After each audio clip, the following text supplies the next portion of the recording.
عمل کرنے کی توفیق عطا فرمائے۔ آج میرا جو موضوع ہے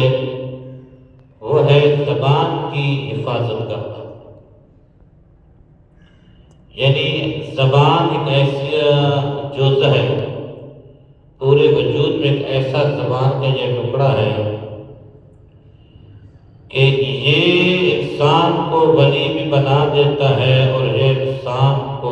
کافر بھی بنا دیتا ہے۔ زبان جب بھی انسان بولنے لگے تو سوچ سمجھ کر بولے کہ میں کون سا لفظ نکال رہا ہوں، اور یہ اگر انسان بے تکلف ہو کر بولے تو پھر انسان اتنا بڑا جرم کر دیتا ہے، اتنا بڑا غلط لفظ بول دیتا ہے کہ فرمایا کہ ایمان سے اتنا دور ہو جاتا ہے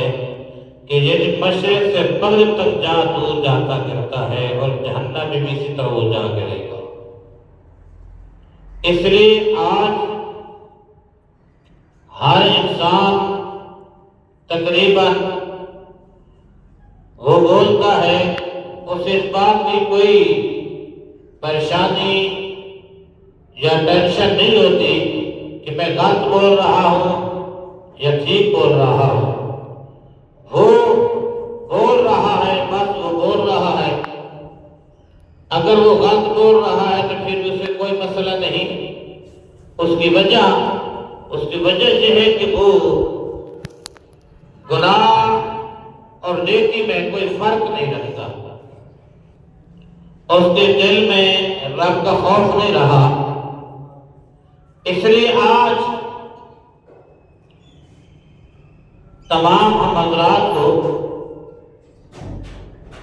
اس بات کی ضرورت ہے کہ ہم جب بھی بولیں تو کم سے کم اتنا سمجھ کر بولیں کہ یا میں کیا بول رہا ہوں، میں ٹھیک بول رہا ہوں یا غلط بول رہا ہوں۔ اس لیے نبی پاک صلی اللہ علیہ وآلہ وسلم نے ارشاد فرمایا کہ انسان یہ زبان ایک ایسی جز اور انسان کا جسم کا ٹکڑا ہے کہ من کان لہو وجہان فی الدنیا کان لہو یوم القیامت لسانان من نار۔ فرمایا کہ انسان کی جو زبان ہے نا، یہ دنیا پر نا میرے ساتھ اور گفتگو کرے گا، دوسروں کے ساتھ پر میری غیبت کرے گا، اور وہ سمجھے گا کہ میں عقل مند ہوں، میں نے اس کو بھی بے وقوف بنایا ہوا ہے اور میں نے اس کو بھی بے وقوف بنایا ہوا ہے، اور میں تیز تراز ہوں، میں عقل مند ہوں، میں دنا ہوں۔ فرمایا یہ بات نہیں ہے انسان، تجھے سمجھ نہیں آ رہی کہ تو کیا کر رہا ہے، بلکہ تو اپنا ایمان خراب کر رہا ہے، تو اپنے رب کے قانون کے خلاف چل رہا ہے۔ فرمایا تو دوسری پالیسی چلتا ہے۔ اللہ تعالیٰ فرمایا ایسا انسان کہ محشر کے دن زبانیں بھی دو ہوگی۔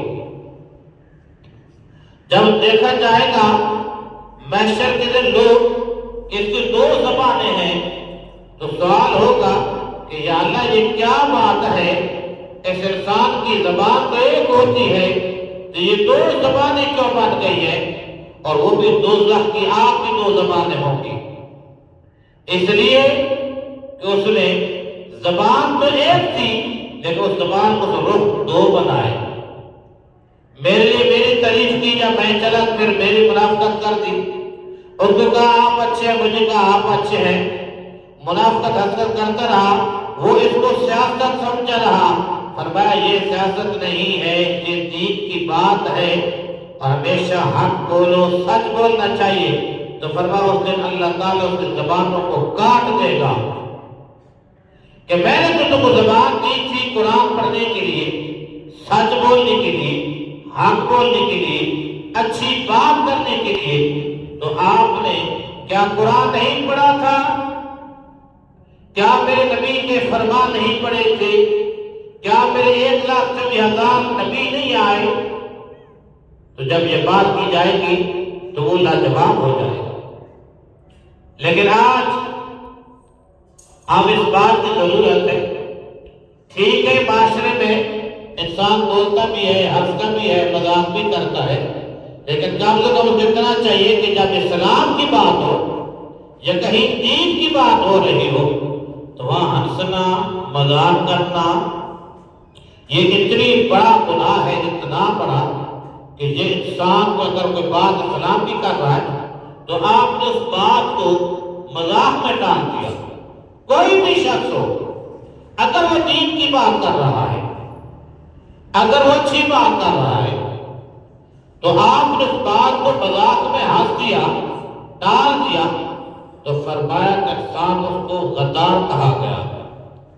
کہ تو نے کسی انسان کو نہیں ٹھکرایا، تو نے کسی قاری حافظ یا مولوی کی توہین نہیں کی، آپ نے یہ دیکھنا ہے کہ میں کہہ کیا رہا ہوں، میں جو لفظ پڑھ رہا ہوں اس لفظ کی آپ نے توہین کی تو وہ لفظ جو ہوتے ہیں یا نبی کا فرمان ہوتا ہے یا قرآن ہوتا ہے۔ اس